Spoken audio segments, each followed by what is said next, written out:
Isang magandang umaga po sa inyong lahat. Hello po sa inyong lahat.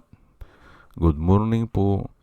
Ngayon po ay 23 ng Enero 2026 anyo at ang oras po ngayon dito sa Los Angeles, California ay alas 6:20 ng umaga.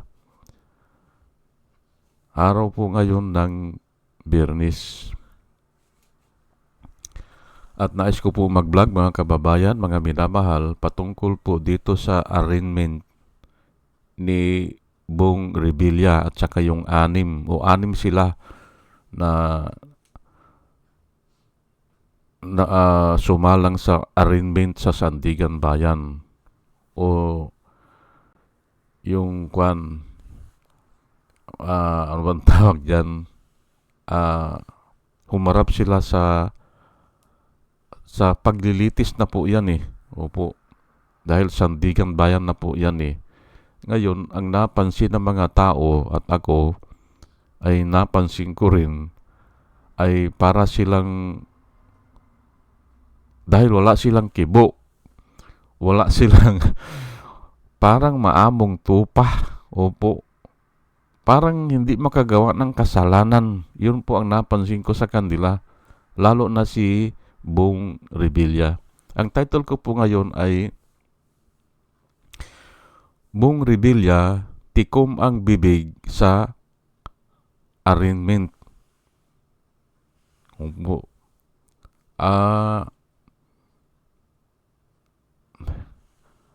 Samantala ay noong una ay ang daming sinasabi, hindi ba? Ay ngayon ay wala silang masabi. Pero itutuloy ata sa February 9. Opo, yung arraignment. Siguro marami sila, kaya kulang yung oras. Itutuloy daw sa February 9. Pero nga, yung napansin ko dito ay para silang, dahil wala silang imik, wala silang kibo, wala silang sinasabi, tikom ang kanilang bibig, ay para silang maamong tupa. Na nung nakita ko yon ay sumagi na agad sa akin ang yung nangyari sa Biblia. Opo. Ipagpaumanhin nyo po kung ihahalin tulad ko, pero kailangan lang para may matutunan tayo. Pero hindi ko po hinahalin tulad na parehas sila. Hindi po, iba po yung kay Jesus Christ at saka iba naman ito. Itong arraignment nga. Ngayon, doon kasi kay Jesus Christ, dahil nga nakita ko silang ganon, na para silang maamong tupa, ay nakahula na po yun kay Jesus Christ, kaya ganon.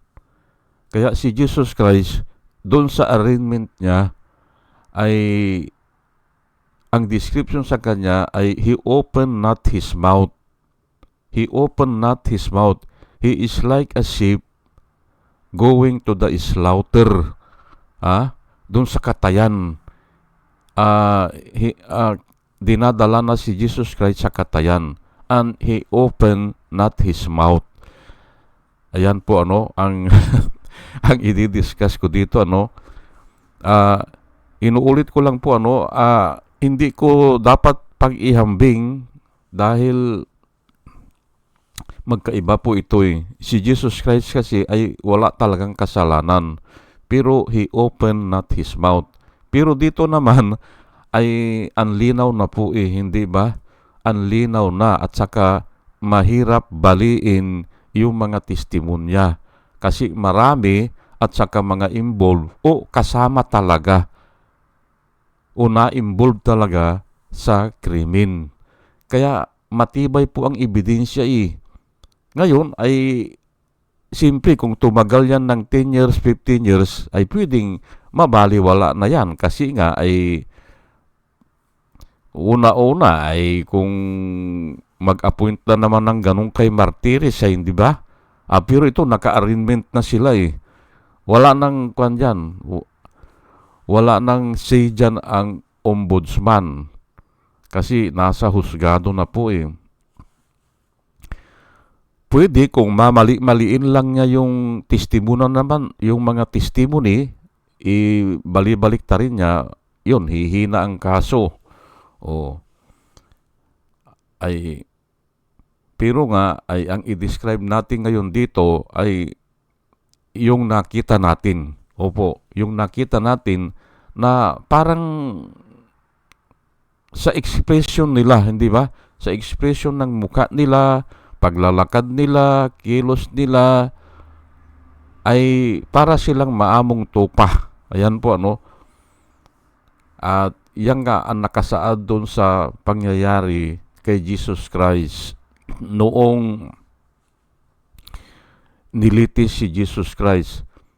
Pero kwan po ha, hindi po kwan ano, wala pong kapantay yung paglilitis kay Jesus Christ. Wala po. Kasi una-una, walang kasalanan si Jesus Christ eh. Pangalawa, ay wala namang abogado eh, si Jesus Christ eh. Wala eh. Hindi nila binigyan ng abogado. O, at saka gabi nilitis, minadali. Hindi ba? Wala pang 24 hours eh, may hatol na eh. Hinuli ng gabi. O, may hatol na ng kwan bago mag-umaga, hindi ba? Walang ganun. Usually ay nililitis sa araw at may abogado at tumatagal ang paglilitis. Kaya biyang comparison po yung nangyari kay Jesus Christ. Pero ganun pa man ay i-describe natin kasi nga mayroon tayong nakita na isang pangyayari na kaparihas yung nga hindi sila kumibo o they are like sheep going to the slaughter. Ayan po ano. Ngayon ay gagayahin kaya ito ni Joel Villanueva ay ayawan lang natin at saka ni pero halos lahat naman eh ganun eh pag arraignment na wala ng kibo. Ngayon ay ano ba ang indication yan? Marami po ang indication o ano bang ini-indicate niyan? Marami po. Binasa ko po yung mga posible na indication ng walang kibo dyan sa arraignment. Opo. Ay ang una ay marami nagsasabi, hindi po ako ha, binabasa ko lang ha, ay guilty, kaya walang kibo. May nagsasabi din na nagpapaawa, humihingi ng awa. Yun po ano, o nagdadrama lang, ganun ano, kaya tahimik sa arraignment. May nagsasabi naman na para guluhin daw ang kwan o para bigyan ng question mark ang judge dahil hindi kumikibo ay mahirap ka naman, hindi ba? At usually tumatagal ang kaso kasi nga ayaw magsalita. Yan po ano ba? Marami po yan eh. Mayroon din nagsasabi na parang ipinapaubaya na niya, ano? Ipinapaubaya na niya kung ano man ang mangyari. Nakaredy na siya. Opo, ano? Ayan po, ano? Ngayon ay ito, basahin ko na lang po itong itong Matthew chapter 27 verse 12 hanggang 14. At dito po makikita natin ang isenaryo na ganun nga si Jesus Christ. He opened not his mouth. Ayan po when he was accused by the chief priest and the elders. Ayan po, nililitis na po siya dito, ang nag-akusa sa kanya ay yung chief priest at saka yung mga matatanda, yung mga elders ng simbahan po, When he was accused by the chief priest and elders, he gave no answer. Ayan po, Then Pilate asked him, "Don't you hear the testimony? Are they bringing against you?" Hindi mong ba kanya naririnig yung mga inaakusa sa iyo? Tinanong siya ni Pilato, hindi ba? Kasi si Pilato na bilang isang gobernador o gobernador ng Judea o yung area na yan, ay siya ang naatasan na maglitis. Opo, kasi noon ang mga Romans lang ang pwedeng pumatay o maghatol ng kamatayan. Wala pong iba. Opo, may batas silang ganon. Pag ang kaso ay hahatulan ng kamatayan, ay ang hahatol ay ang Roman government. Don't you hear the testimony they are bringing against you? But Jesus made no reply, not even to a single charge, to the great amazement of the governor. Ayan po, nagtaka din yung governor Kasi nga, araw-araw palagay ko mayroong ganyan mayroong kaso na dinadala ngayon nagrarason yung tao. Ay bakit ito wala siyang kibo? Ayan po, si Jesus Christ nga ito ay wala siyang imik, hindi siya kumibo, hindi niya ipinagtanggol ang kanyang sarili. Ayan po, Kaya nga po, katulad ng sinasabi ko sa inyo, pag mayroon akong nakikita na pangyayari, agad pumapasok sa aking isipan yung nakasulat sa Biblia at ito nga, he opened not his mouth. Nagtaka si Pilato. Bakit ayaw magsalita o yung mga charges sa kanya, hindi niya sinasagot. Sa iba nga pong translation, sa ibang kasi ito, Matthew po ito mayroon nakasulat na ang sabi ni Pilato, "Why you do not want to answer me?" Sabi ni Pilato "Do you not know that I have the power to crucify you and I have the power to release you?" Sabi ni Pilato. Sa ibang account po yun ay ang sabi naman ni Jesus Christ, patungkol dun sa sinabi patungkol dun sa sinabi, "I have the power to crucify you and I have the power to release you." Ang sabi ni Jesus Christ, "You have no power at all over me," sabi niya, "if it is not given to you from above." Yan po ang sinabi ni Jesus Christ kay Pilato. Pero hindi niya sinasagot din yung mga charges sa kanya. Wala siyang sinagot dun sa mga charges. Wala Ay ito nga, ay kasi nga, nakasulat na yan po sa Isaiah. Babasahin ko lang po Isaiah 53 verse 7. Nakahula na po Kaya, yun ang mangyayari. Remember dito lang sa araw ng crucifixion o simula nung dinakip siya, ay mga 300 na ang hula na naganap hanggang doon sa namatay siya. 300 na hula. Nakasulat na at yun ang gagampanan niya. At ito po, sa Isaiah, para maniwala po kayo. Kaya nga, walang tsansa na ang tao ay maging Misaya wala. Kasi nga, paano mong magagampanan yang 10 lang na hula sa'yo, gagampanan mo yan, ang hirap na ay ito nga, isa ito. Isaiah 53 verse 7, ginampanan niya ito, He was oppressed and afflicted. Ha? Sino ito? Si Jesus Christ nga eh. He was oppressed and afflicted. Ang ibig sabihin sa oppressed, kinawawa. Hindi ba? At yung afflicted ay talagang nasugatan siya. Hindi ba? Afflicted nga eh.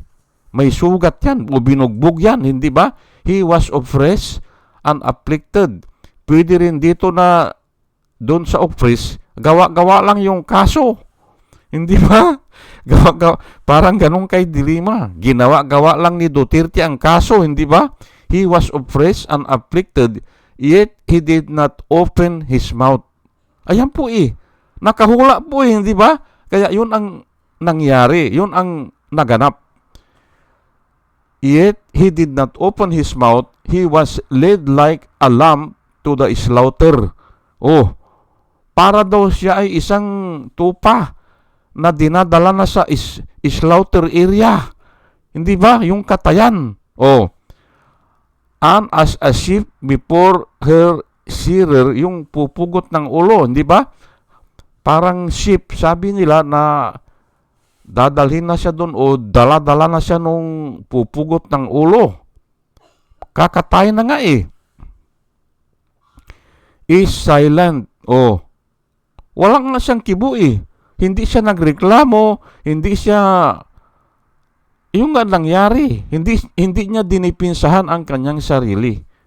Yun ang nangyari. So, he did not open his mouth. Ayan po, paulit-ulit, hindi ba? Oh. He was led like a lamb to the slaughter, and as a sheep before her shearer is silent. Ayan po, hindi ba? Walang pagtutol, hindi ba? Ayan po, ano? Ngayon, ay, ang tanong ko, ay, iyan din kaya ang mangyayari kay Joel Villanueva? Kasi sabi niya, it's ridiculous, sabi niya eh. Ridiculous, sabi niya. Yung mga karga na kaso sa kanya, ay dapat yun ang sabihin nila sa arraignment o sa arraignment, hindi ba? Oo. Kung ano yung sinasabi dapat nila do sa mga ay wala naman eh, hindi ba? Kayo po, ang tatanungin ko, sa palagay nyo, gagawin kaya yan ni Joel Villanueva na hindi rin siya kikibo? O, ay malaking katanungan po yan, hindi ba? At alam naman natin, si Joel Villanueva, ang daming word na alam yan, hindi ba? Ang daming word eh. O, kasi nga, nagbabasa ng Biblia. O, nagagamit niya yung salita ng Panginoon sa depensa niya o sa pagsalita niya. At yan nga ang nakahula naman yan eh. Sa mga huling araw, gagamitin ang salita ng Panginoon o ang pangalan ng Panginoon sa negosyo o sa kalakal o yan nga mga personal gain. Hindi ba?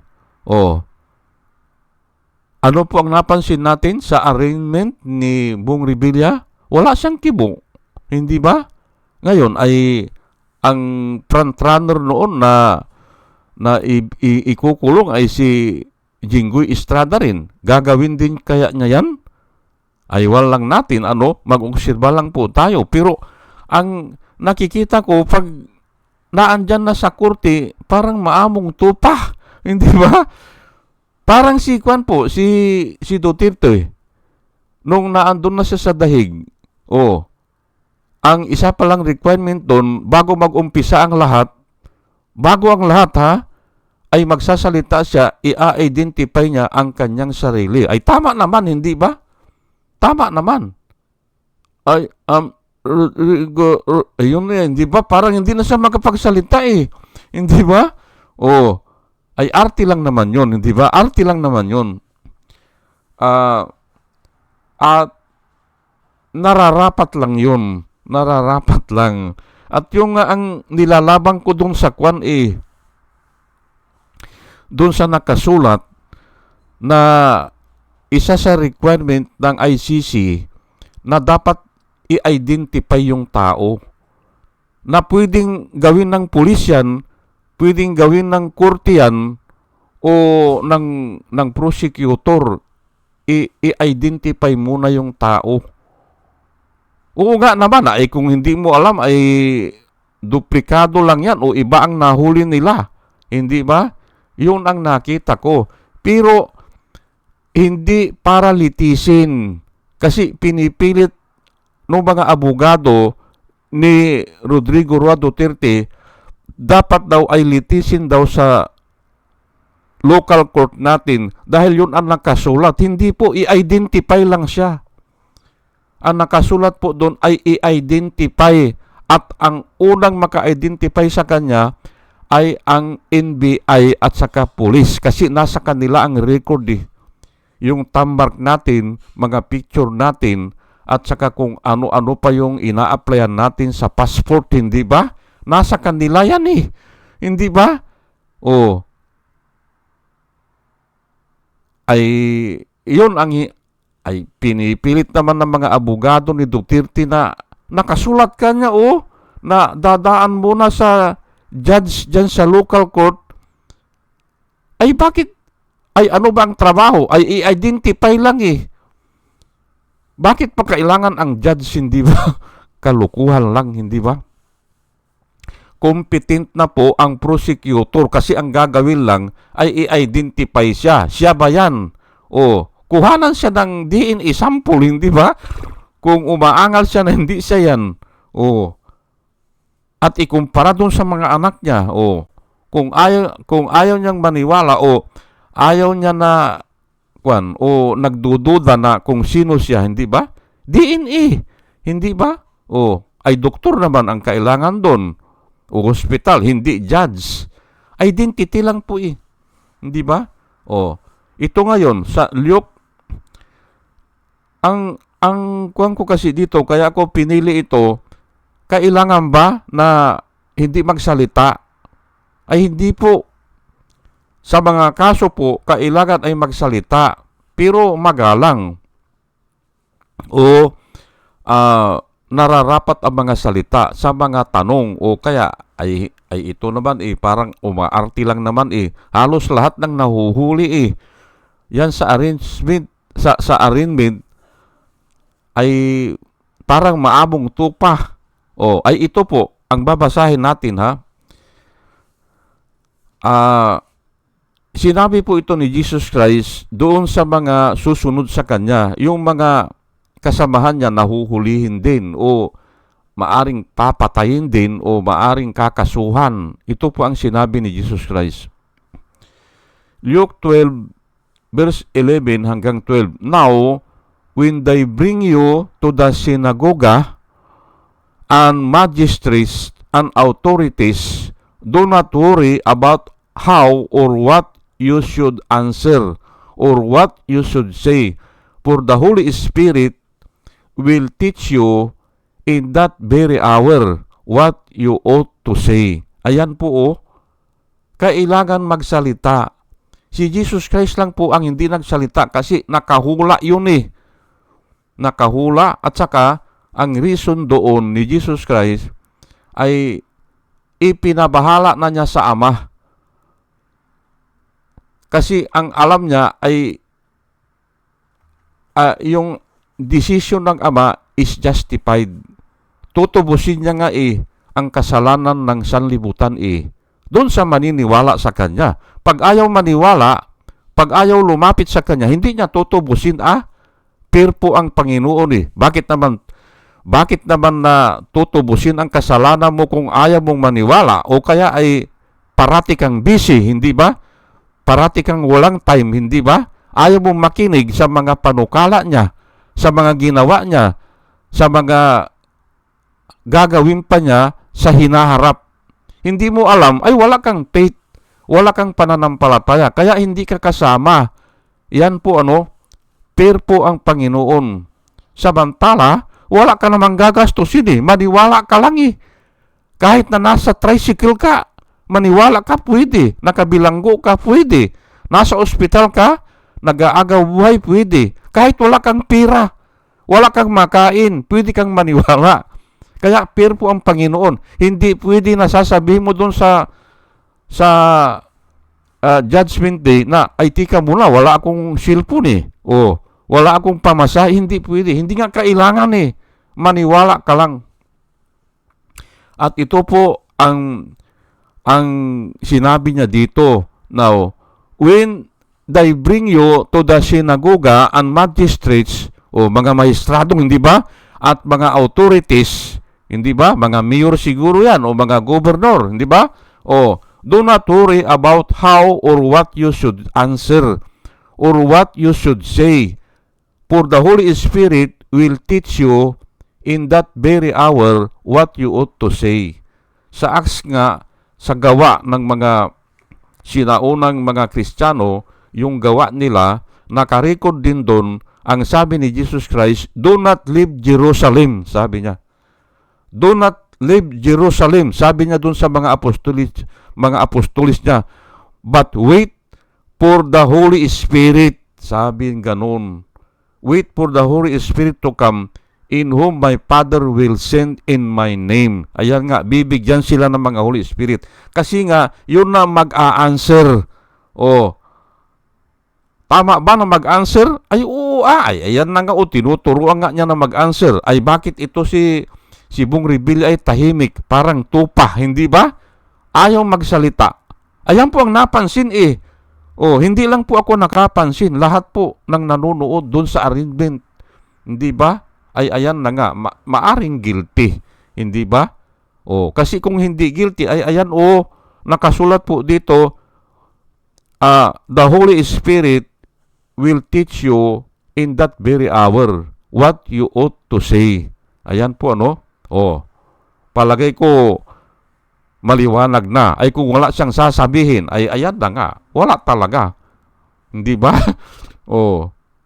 Mag-aarti na lang yan. Kunyari ay ganun nga, magmamakaawa.